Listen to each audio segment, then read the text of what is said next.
건강을 위해 딱 한 가지를 바꿔야 한다면 어떤 선택을 하실 건가요? 아마도 많은 분들이 식습관이라고 대답하시겠죠. 실제로도 많은 의사들이 건강한 삶을 위해 강조하는 것 중 하나가 바로 식습관입니다. 어떤 음식을 먹는지도 중요하지만 더욱 중요한 것은 몸에 해로운 음식을 먹지 않는 것이라고 할 수 있습니다. 그리고 실제로 대부분의 의사들이 절대로 먹지 않는 음식들이 있다고 하는데요. 놀랍게도 이 음식들이 일상생활에서 접하기가 너무나도 쉬운 음식이라고 합니다. 오늘은 건강을 위해 반드시 먹지 말아야 하는 음식에 대해 알아보도록 하겠습니다.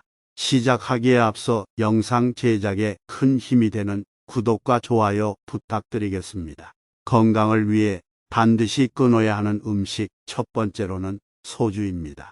원래 증류식 소주를 소주라고 불렀었는데요.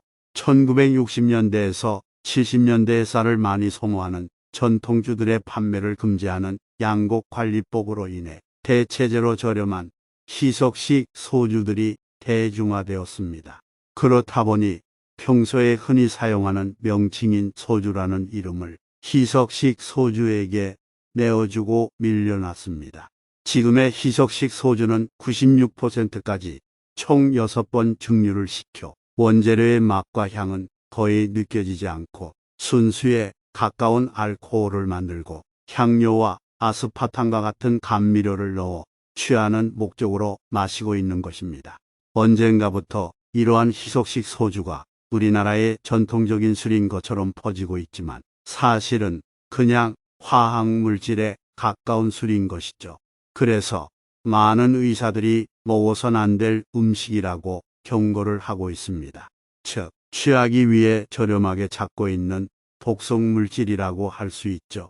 실제로 응급실에 술로 인해 병이 생겨서 오는 환자가 상당수 있는 것으로 알려져 있습니다. 값이 저렴하고 쉽게 구할 수 있다 보니 매일 드시는 분들이 참 많죠.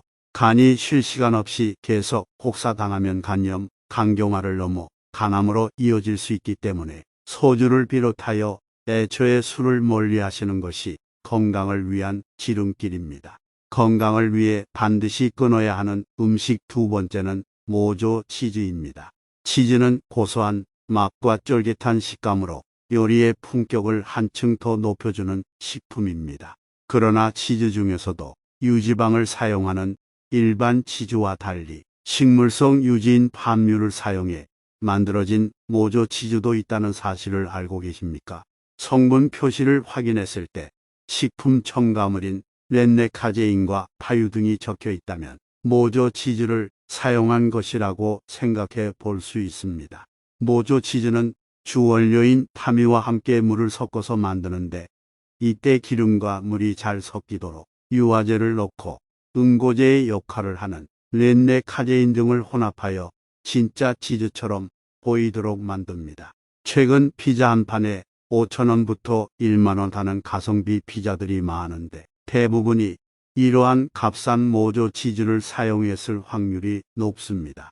모조 치즈는 화학물질에 민감하게 반응하여 설사 등을 유발할 수 있고 포화지방 함량이 높아 과다 섭취하게 되면 고혈압, 고지혈증과 같은 혈관계 질환을 유발할 수 있으니 이러한 제품을 고르실 때는 반드시 성분 표시를 확인하는 것을 추천드립니다. 건강을 위해 반드시 끊어야 하는 음식 세 번째로는 과일 주스입니다. 평소에 건강에 나쁜 탄산음료를 대신해서 과일 주스 드시는 분들 많으실 겁니다. 하지만 과일 주스가 오히려 건강을 망치는 독이었다고 합니다. 실제로 시중에 판매 중인 과일 주스 대부분은 예상보다 당분이 과도하게 많이 함유되어 있어 콜라, 사이다와 같은 탄산음료를 마시는 것과 동일하다고 볼 수 있습니다. 과일 자체만으로도 당분이 높고 더 좋은 맛을 내기 위해 시럽이나 액상과당과 같은 감미료를 첨가하기 때문에 비만이나 심혈관 질환 등의 성인병 발병 위험이 더욱 높아지게 됩니다. 미국의 어느 한 대학 연구팀에 따르면 과일 주스를 매일 한 컵 이상 마시는 사람은 그렇지 않은 사람에 비해 당뇨병 발병 위험이 무려 21%나 높은 것으로 나타났는데요. 사실 단단한 과육을 가진 과일들은 섬유질을 이루는 세포 조직이 질기고 촘촘하게 이루어져 있어 섭취했을 때 소화, 흡수가 천천히 되기 때문에 혈당 또한 급격히 올라가는 것을 막아줍니다. 그러나 과일을 갈아버리게 되면 섬유질이 모두 파괴되면서 소화되는 과정이 짧아지고 체내로 빠르게 흡수되어 혈당을 급격히 올리게 됩니다. 따라서 되도록 과일 주스보다는 과일 본연 그대로를 먹는 게 가장 좋습니다. 건강을 위해 반드시 끊어야 하는 음식 네 번째는 밀가루입니다. 밀가루는 탄수화물이 92%, 단백질이 8%로 구성된 고탄수화물 식품으로서 당 지수가 높은 음식에 속합니다. 밀가루처럼 당 지수가 높은 음식들은 인슐린을 과도하게 분비시키게 되는데요. 이러한 증상이 반복되면 당뇨병의 발병률을 높일 뿐만 아니라 초과 섭취된 포도당이 그대로 지방으로 쌓여 비만을 유발하게 됩니다. 이렇게 점차 몸에 쌓인 지방은 결국 건강했던 간도 지방간으로 만들어 버리는데요. 참고로 평소에 술을 마시지 않는 사람 중 탄수화물을 과다 섭취한 사람들의 지방간 유병률이 남성은 7배, 여성은 8배 높은 것으로 나타났습니다. 간에 쌓인 지방이 염증을 유발하게 되면 간이 딱딱해지는 간경변증과 같은 간질환이 발생할 수 있으며 더 나아가 간암으로 이어질 수 있으니 과도한 탄수화물 섭취는 반드시 피하는 것이 좋습니다. 따라서 탄수화물의 유혹을 쉽게 뿌리치기 어렵겠습니다만 가급적 밥 이외에 탄수화물 섭취를 줄이도록 노력하는 것이 좋겠습니다. 건강을 위해 반드시 끊어야 하는 음식 다섯 번째로는 카놀라유와 포도씨유입니다. 유채꽃 씨앗으로 만든 카놀라유는 여전히 부작용에 대해 큰 논란이 되고 있는 기름인데요. 카놀라유의 발연점은 240도로 보통 튀김 요리 온도인 180도보다 높아서 많은 분들이 안심하고 사용해도 되는 걸로 알고 있습니다.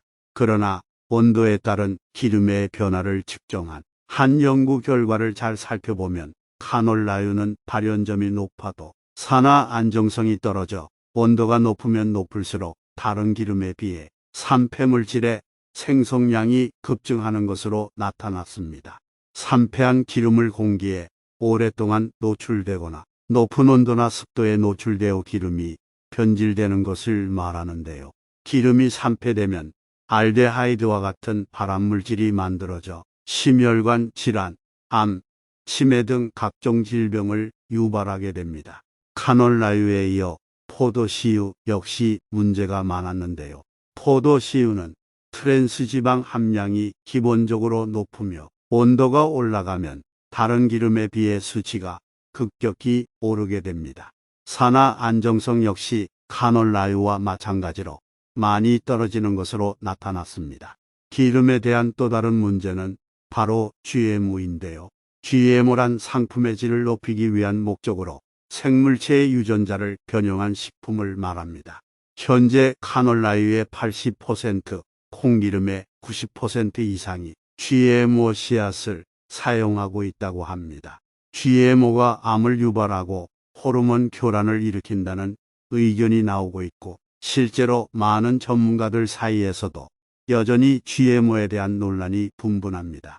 따라서 굳이 산화 안정성이 떨어지거나 GMO 논란이 많은 기름을 사용하기보다는 논란이 적고 산화 안정성이 좋은 올리브유나 아보카도유를 사용하는 것이 좀 더 안전하겠습니다.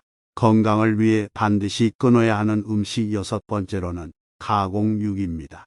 많은 분들이 고기를 대신해 햄이나 소시지, 훈제, 오리처럼 가공된 육류를 많이 섭취하시는데요.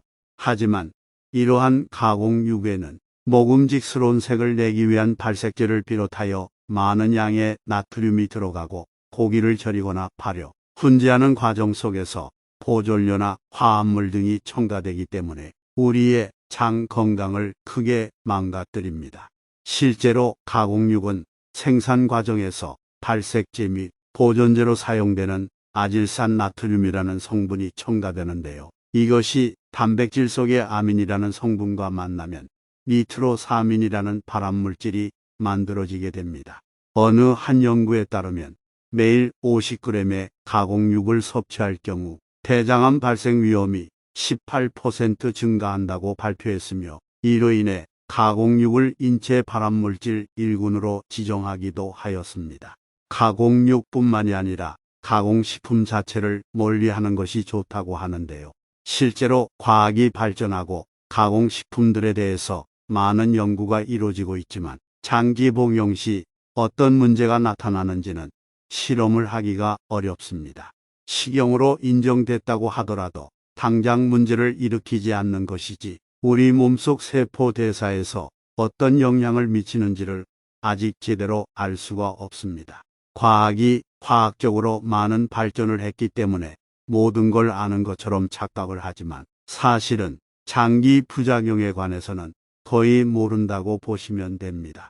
우리 몸에서 쌓여서 어떤 작용을 일으키는지 대조군과 실험군으로 나눠서 비교를 할 수조차 없고, 특히 환자를 대상으로 한 실험은 아예 불가능하다고 볼 수 있습니다. 앞으로 윤리적 이유 때문에 점점 더 증명할 수도 없어질 거고 말입니다. 최근에 일어난 대표적인 사례로 가습기 살균제 사고가 있는데요. 실제로 연구와 허가를 통해 만든 제품이지만 우리의 폐를 죽이고 있던 제품이었습니다.